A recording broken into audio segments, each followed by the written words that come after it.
Welcome back to Old School Sports and our OOTP 22 playthrough of the New York Yankees. We are at the start of the 2032 season, just completed a very busy offseason where we revamped our rotation, revamped our infield, added a big outfielder. Just a very hectic offseason as we try to pursue, hopefully, a world championship. Our payroll is $201 million. Ownership wants us to get it below $180 million, so they are going to be unhappy with us. They wanted us to upgrade second base, which we tried to do, but it doesn't seem like our manager is going to play people in the right positions to actually get an upgrade there. So they are angry with us. We really didn't do much to improve our stolen bases. The one goal I think we can achieve is reaching the playoffs, and that is absolutely our goal as the season begins. Quite honestly, with OOTP 23 coming out very shortly, kind of also using this as a test to see how much we can ignore management or ownership and actually avoid getting fired. It is kind of a learning experience, but we are definitely on a one-year contract for, I think, the third season in a row where we are a lame duck general manager. Let's see if simply making the playoffs allows us to keep our job, even if we just keep doing the exact opposite of what ownership wants us to do. So it is a little bit of a test, but until we lose our job, we are trying to win it all. Happy with how the roster looks as the season begins. Pitching staff completely revamped. Well, not completely revamped. We re-signed Javier. He was a free agent. Brought in Jack Leiter. Brought in Trevor Rogers. The youngster Euricio Castillo is in the rotation. And then Garrett Edwards is a holdover who we did sign to a one-year extension in the offseason. Actually avoided arbitration by giving him a big offer. And then looking at the lineup, one of the big acquisitions in the offseason was Jarred Kelenic to play left field for us. Dave Bravo is a new addition, a youngster who only played 20 games in AAA. He was an international free agent signing from us almost 6 years ago and absolutely raked in AA last year, hitting .320 with 19 homers, 70 driven in, and a 155 OPS plus. 148 OPS plus in limited time in AAA. We are going to give him a try. Signed Tristan Casas this offseason. He is our DH right now. May eventually see some time at third base.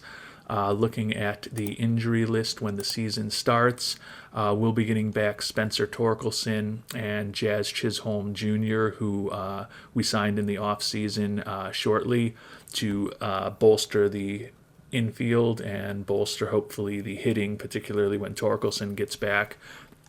And then a Rule 5 draft pickup, Henry Baez, is on the IL with a torn rotator cuff for 3 months. We'll see what he looks like when he's finally healthy. Probably send him on an extended rehab assignment in AAA, and if he looks like he might be interesting, then we'll bring him up to the roster. If not, we will ship him back to the Marlins, which is the team that we picked them up off of in the Rule 5 draft. So thinking about the upcoming season, we're predicted to win the AL East, but it looks like it's going to be a very challenging and tight AL East, kind of similar to what the AL East was in the last few seasons in many cases of real baseball. But we're predicted to win the AL East, have the second most wins in the American League, and the second most wins in baseball. If you've been following closely, you know we've been predicted to win the AL East 3 straight years, and we've finished second to Baltimore for 3 consecutive years, losing in the wild card game in each of those seasons. So big goal is to finally get back on top of the AL East so we don't have to be messing with one of those wild card games come October. Well, the month of April went well for the Yankees. 19-8 record, although we actually are a game out of first place. Baltimore, as usual, is on top of the AL East. But a very good start to the season for the Yankees. You can see we're already 3.5 games up on the Red Sox for the wild card. But our goal is certainly, as we have talked about on many occasions, to win the AL East this year and avoid that cursed wild card game. And looking at our roster, both Spencer Torkelson and Jazz Chisholm Jr. have come off of the IL. To make room for them, we DFA'd Anthony Volpe, and he made it through waivers, so he is now in Scranton Wilkes-Barre. And then more recently, when Chisholm came off the IL, we traded away our backup right fielder, our backup first baseman, Blake Klassen. I'll show you exactly what we got for him if I can pull it up. We traded Blake Klassen and a kind of useless minor leaguer, Juan Sanchez, to Tampa Bay. Got a somewhat also useless minor leaguer, Bob Hammond, in return, but at least we got 95% of Klassen's salary off of our books. Could have tried to option him to Scranton Wilkes-Barre, but give him the opportunity to play somewhere else.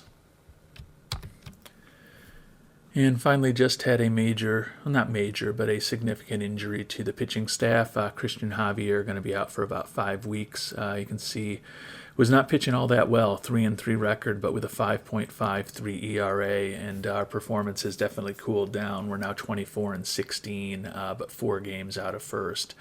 So we will send Javier to the injured list, and then try to figure out who we want to bring up from AAA to take his place in the rotation. And we're going to bring up the youngster Zion Smith. He was one of the final cuts to the 26-man roster coming out of spring training, but we will put him on the major league roster now.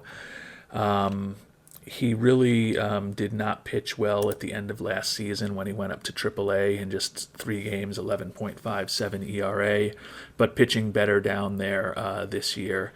Got 2 pitches, a fastball and a splitter, above average stuff and decent movement and control. He was a 6th-round pick of ours several years ago, so give him an opportunity to join the major league team. And we will move Josh Hartl into the rotation while Javier is on the injured list. And we've made it to the end of May. Yankees are 33-21, 1 game out behind the Orioles in the AL East. Generally relatively healthy so far. We do have in addition to Javier being on the injured list, Bo Bichette is just about to finish up a 10-game stint, had a strained back, and just didn't want to risk it given his age and his fragile makeup, so we put him on the list, and as you can see, he's perfectly healthy now, so he will be back shortly. But Jazz Chisholm Jr., who has been not a starter for us, even though we brought him on as a free agent, opportunity to get a little more playing time while Bichette was on the IL, and also give a little playing time to Volpe at the major league level, but we'll be sending him back down as soon as Bichette is ready to go. And then waiting to hear about potential injury to Octavio Bachera. Hopefully it's not anything too significant. He's been pitching really well for us so far this year. And unfortunately, Bachera's injury was the exact opposite of insignificant. Torn labrum in his shoulder, out for 9 months. So, we knew that pitching is going to get hurt at some point, but definitely hurts to lose one of the top lefties out of our pen when we are in win now mode. And we're getting close to the end of June, last day of June actually, and the Yankees are really playing well. Record of 49-31, up by 4 games on the Orioles and 5 games on the Red Sox in the AL East. So a very promising season so far. Yankees playing well. Do have some lingering injury issues. Baez, who we picked up in the Rule 5 draft, is now healthy. We have him on a rehab assignment in AAA. Looks like his profile is a marginal major league starter. That said, we may be able to find a spot for him in the rotation, but going to let him stay in AAA for another couple weeks, see what he really looks like as we get to scout him a little better, and then hopefully make a decision on whether to put him up on the major league roster or send him back to the Marlins. Luis Ortiz recently suffered an elbow strain. He's out. And then Brian Reynolds has a sprained elbow. Minimum effect, but with the way the team is playing, not happy to, but willing to give him a little rest to make sure that it doesn't turn into something more significant. Part of the reason to do that is that one of our top prospects, Gabe Cologne, who was an international free agent signing a little less than 5 years ago, is the number 950 prospect in baseball. He has been playing really well at Scranton this year, batting .289, .812 OPS, .122 OPS plus. You can see still has a little bit to develop as far as his contact, avoiding strikeouts and home run power. But we're going to give him a little taste of Major League Baseball over the next week and a half or so while Brian is on the injured list, and then it's probably most likely send him back down to AAA, but give him a little taste and see what he does with a little action at the Major League level. And I'm glad we chose to be a little conservative with Brian Reynolds. He just suffered a setback in his recovery from his injury, so I'm glad that he's going to be on the IL rather than trying to play him. Looking at the international amateurs, according to our scout, one player really stands out, Jordan Estrada. Looks like he could be a very good hitter, a very good defensive center fielder. Good personality, high intelligence, low greed, has some speed. I think he's obviously let's just see if there's any pitchers who stand out. And now it's really Estrada at the top of the list. So I don't know whether we'll be able to sign him or not, but certainly seems worth trying to give him the maximum $5 million. And we will take our shot at the best player in the international free agents. Well, now that we're at mid-season, we've also received the mid-season review from ownership. Very happy with our record. We are in first place in the AL East. Wanted us to upgrade second base, and he's pleased with the way Jose Montoya is playing. He is batting much better, 124 OPS plus, so he seems to really be coming into his own as a almost 26-year-old. So hopefully he can continue to perform well. Stolen bases, we're not doing much. Attendance is up, but most importantly, he's upset that we haven't cut payroll. So kind of looking at the full scorecard, happy with our record, happy with Montoya, unsatisfied that we're only up one spot in steals, content with how we're doing in attendance, and not pleased at all that we are still almost $20 million over the payroll he wanted us to achieve. Yeah, not surprisingly, Jordan Estrada, the top prospect, prefers somebody else's offer, so we'll take a look. And Ricky Nieto maybe looks like a pretty decent catching prospect, although never going to be great defensively, but looks like he may hit enough. He may hit enough to have a spot, but he's going to have to be a hitter because he looks like a pure DH. 6 feet tall, maybe we could put him at first, but he would even be brutal there and can't even really play left field. So he is just a pure bat, but looks like it could be a decent bat. Looking at the rest of the international amateurs that are out there, young starting pitcher Jesus Estrada, 3 pitches, not a great personality. Looks like he could be an average major league starter. He is durable, which is nice. Juan de Leon, again, not a great personality. Looks like he could be a decent hitter. And Dante Luera, shortstop, that looks like he should be a first baseman. Couple center fielders. Tomas Ruiz, good contact, avoids strikeouts, good work ethic, good adaptability. Maybe he could turn into something. Mario Vasquez also looks like he could be decent. Mario Vasquez, we'll go for one of these center fielders, try to give them a $5 million offer, see who we can come up with. I am kind of a sucker for contact, so I'm going to make an offer to Thomas Ruiz, see if we can potentially bring him on board. Maybe, yeah, he wants the full $5 million. He says he would love to come play for us, so hopefully that's a sign that we can get him signed. And Brian Reynolds' injury is still lingering, so even more pleased that we just put him on the IL rather than trying to coax him to stay healthy while pinch running a bit or playing a little bit. We are now at the draft, and our scout is recommending that we take Jeff Turpin with our first round pick. You can see he profiles as maybe a slightly above average hitter. He's a third baseman. All he really has is an arm. Not all that enthusiastic about him. We may have found a diamond in the rough here, though, in starting pitcher Raul Urbina. He's an 18-year-old pitcher, but his pitching profile doesn't suggest making him a first-rounder. But he has a great work ethic, and you look at his batting ratings, and he looks like he has potential to be an absolutely incredible hitter. His contact, gap power, and power all could end up in the 70 range.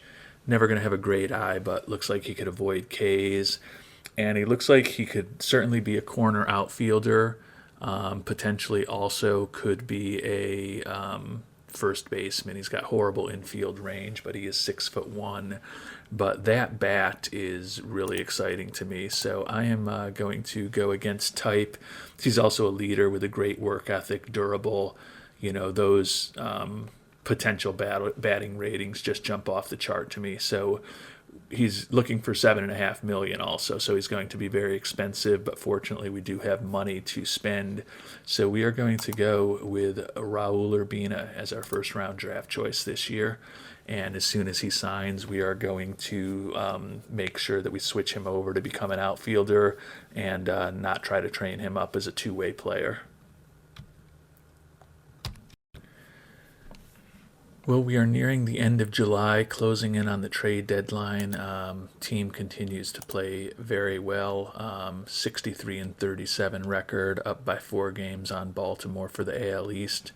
And Baltimore is up by 3.5 for the wild card. So obviously our goal is to win the division, but feel pretty comfortable that in the worst case scenario we would be hosting a wild card game unless things completely fall apart on us down the stretch. It's time for us to make a decision on our Rule 5 acquisition, Henry Baez. He's been in Scranton, pitched 6 games there, 2.83 ERA, 147 ERA plus, 74 FIP minus. Looks like he has, 4 major league pitches, pretty good stuff and decent movement and control. I think he's worth a flyer on bringing him up to the major league roster. We're going to have to send down somebody good to make room for him. Certainly not going to be the closer, Ken Thomas. Zion Smith has been up and down this season.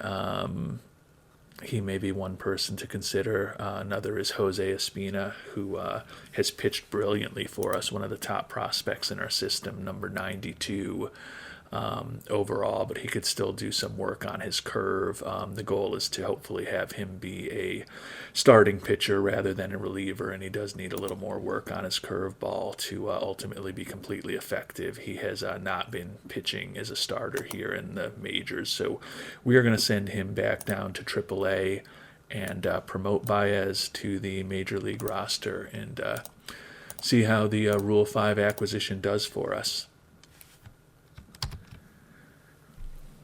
Well, as we close in closer to the trade deadline, I'm going to make one move. It's going to be an expensive move for us, but I think it's a good move. Tyson Neighbors, nice young pitcher by the Pirates, really has a nice profile, but he has not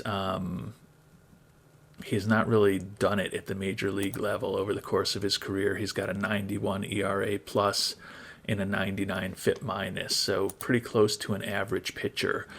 But it looks like, he's got 3 really good pitches and a 4th curveball that is decent, and more than adequate stuff, decent movement, and really good control. I think he would be a potential nice addition to the bullpen for us.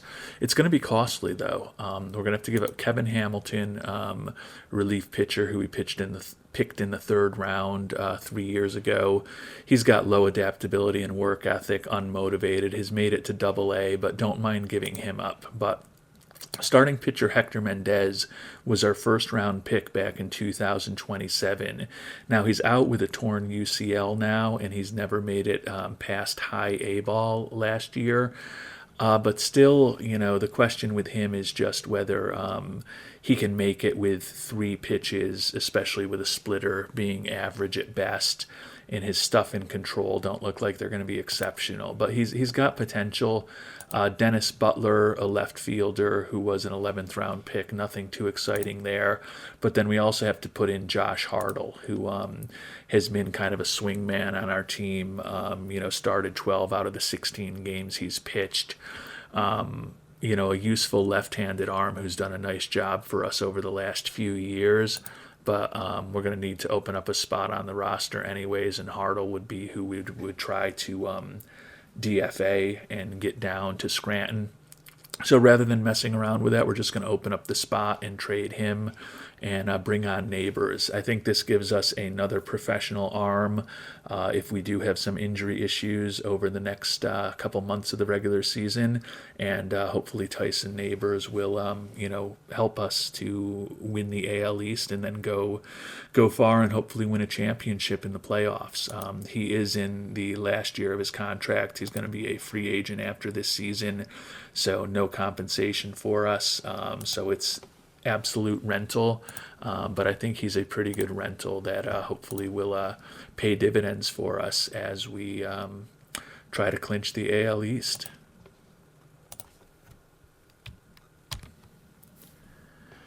And I mentioned earlier that while Brian Reynolds has been injured, we've had one of the top prospects in our system, Gabe Cologne up with the Yankees. You can see played just 9 games, 18 at-bats, hit .278, slugged .556. So he did decent while he was up, but Reynolds just came back, so we sent Cologne down. We did, however, just lose second baseman Jose Montoya to a strained oblique for about a month and a half. So we are going to bring up another one of the top prospects in our system, second baseman Victor Mahias. Number 59 prospect in all of baseball. Good contact hitter, not a ton of power, very versatile, can play all of the infield positions and also a little bit of left field at this point in his career. Having a really good year down in Scranton Wilkes-Barre, batting .343 this year as a 22-year-old, just turned 23 with a 137 OPS plus. So we are going to give Mahias his first shot at the major leagues. Let's see what Regi Corona does in terms of the lineup. And yeah, he plugged Mahias right in as our second baseman, batting number 8. So it'll be great to get him some at-bats at the major league level and to see what he can do. And we are now past the trade deadline into August. Not playing as well recently, 64-42, best record in the American League, but we're only up a game and a half on Baltimore now. And as you know, our quest is to get the AL East crown. So hopefully the moves that we have made will pay off. We just lost to Baltimore last night, 7-11, to let them close the gap from 2.5 to 1.5. But hopefully we will start playing a little better here in the month of August and get some players back from injury over the next several weeks, and get into September where we can expand some rosters. Montoya actually isn't going to be back right away, so I guess the hope right now is just that nobody else gets hurt more significantly over the coming month or so, and then we get to roster expansion in September and can hopefully bring on some more help, and then ultimately Montoya back before the playoffs get started. And as we tend to do on August 5th, shortly after the trading deadline, got some real bad news. Brian Reynolds with a broken hand, going to be out for 3 months. So most likely that means he will not even be able to participate in the postseason. Obviously, our hope is that he can recover from that and, contribute at some point in the playoffs, but it's going to be pretty unlikely with that injury. Lose a captain personality who was not having, a vintage year, only hitting 274, but his OPS plus was 134, WRC plus 140. Had put up a 3.8 WAR for us, and he's also really the only center fielder we had. You'll remember we let Cody Bellinger go in last off season, and Reynolds, kind of slid into that position for us. But we are going to have to be creative. Because right now we don't have a lot of great options to play center field for us, and obviously that's a pretty important position from a defensive perspective. Looking at the team we have right now, we'll probably have to piece it together. I think Chase DeLauder, who you can see is very average at best, probably below average as a center fielder, is the best bet we have defensively, sadly. Kelenic did play a little center field while Reynolds was injured before, but also not a great choice defensively. Torkelson, we're certainly not going to put out at center field. He's been a DH for us primarily. And Shiku Shu has never played center field. Hard to imagine him learning it on the job at the major league level at 33 years of age. So I'm guessing it's going to be, we're going to obviously bring up another player, but just seeing what Regi Corona thinks right now, yeah, it's Chase DeLauder with Kelenic in left field. So DeLauder is probably the best defensive center fielder we have right now, but definitely not a great option, and I don't think that there's much in the way at AAA that we'd want to bring up. Kevin Daniels is a, okay center fielder, maybe slightly better than DeLauder, but not going to hit that much. And then Carlos Jimenez, similar, a very mediocre defensive center fielder who will hit even less. So I honestly think what we may do is send Cologne back up and at least have that young bat continue to get some playing time and develop at the major league level. But defensively, this is going to not be optimal for us because we are definitely weak with Chase DeLauder in center field. Doesn't know how to play the position incredibly well and has only slightly above average outfield range, error, and arm. So with that range particularly, there will probably be an extra base hit or two falling into the gap in the coming weeks that hopefully won't end up costing us too many games. Well, we've made it to the beginning of September, and we are 2 games behind the Orioles. We're actually only up 1 to host the wild card game. Things have gotten a lot tighter as we have not been playing as well over the past couple of months. Really need to avoid a wild card game, so we are going to throw everything that we can at it over the next few weeks to hopefully win the AL East. But before we do that, I'm going to have to decide who to bring up to the major league roster. Looking at the injured list, Reynolds, unlikely that we'll have him back for the playoffs. Montoya and Ken Thomas should be back over the next, 10 to 15 days, hopefully. So it'll be good to have an excellent reliever in Thomas and our starting second baseman in Montoya back. In Montoya's absence, Victor Mahias has not lit it up at the major league level, but he's held his own, hitting 242 in 23 games. So will be nice to get Montoya back eventually. Probably going to look to obviously bring up one more arm to keep the bullpen fresh, and then figure out which bat makes the most sense to bring up from Scranton Wilkes-Barre as we close in on the end of the regular season. Well, we've made it to mid-September and we're losing ground to the Orioles, 4 games behind in the division, and we're only 1 game up on hosting the wild card, which right now would be against the Texas Rangers. You may remember that last season we had to go to go to Texas to play in the wild card game. So division still isn't over yet, but Baltimore's magic number is down to 15. When we look at the schedule the rest of the year, we just lost 2 of 3 to Baltimore last week, and we don't get to play them again the rest of the year. So it's going to be pretty tough for us to make up 4 games on them over the stretch of the season, but we're going to do our best because it would be pivotal to us to avoid a lousy single elimination wild card game for a 4th straight season. Well, we are once again in late September, and once again the Orioles have all but won the division. They are 6 games up on us with just 6 games to go. Their magic number is just 1. We're only up 1 game on the Rangers to host the wild card, and only up 2 games on the Tigers to miss the playoffs entirely. So we've got a lot of pressure on us in these next couple games, and we're going to be on the road at the LA Angels, who are the best team in the American League, tied with Baltimore for the most wins, and then at our division rival Toronto, who are not so good, but there's no guarantee that we even make the playoffs. So we are going to sim through this live and see what happens. First game on the road against the Angels. And we got a 4-1 win, so that was big. Puts us up 1.5 games on the Rangers and another 1.5 games above the Tigers to hopefully get into the wild card. Would be nice to wrap this up, but we lost to the Angels. We're still up 1.5 games, though. It looks like both Texas and Detroit also lost, which was good for us. Final game on the road at the Angels, won 4-0, so a big win there for us. Looking at the standings now, only 1 game away from clinching the wild card, and at least hopefully have home field advantage against either Texas or Detroit.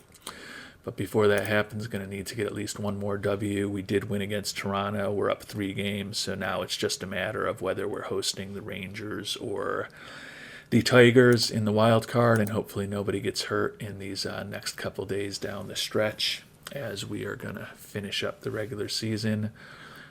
Lost to Toronto, and no one knew got hurt, but we had been holding out some small amount of hope that Brian Reynolds would be able to recover from his broken hand by mid to late October. Another 4-month delay, so he is not going to be around to help us in the postseason, which is a big blow to the team. Finishing up the regular season with a win, which was good. Henry Baez has a dead arm for 3 days. You can see the Rule 5 acquisition after doing a great job in Scranton, pitched his way to an 8.06 ERA at the major league level. So perhaps a little bit of much ado about nothing to have him on the roster. But fortunately, with the bounce back from his injury and then the Scranton Wilkes-Barre rehab assignment, he wasn't able to do too much damage at the major league level. So we are to the end of the 2032 regular season. For a 4th straight year, the Baltimore Orioles have won the AL East. For a 4th straight year, we have finished in 2nd place. And for a 4th straight year, we will be in a wild card game. And it's going to be up against Texas again. You may remember Texas beat us on the road. We had to go on the road and lost to Texas last year in the wild card game. We have lost a wild card game 3 consecutive seasons. So in our next episode, we'll see if this Yankees team can do a little better and get a W in the wild card game to get back to the ALDS. Until then, thank you so much for watching. We will be back in our next episode with the playoffs and a recap of all of the details and the statistics on this 2032 season. Thanks so much for watching, and hope you have a great day.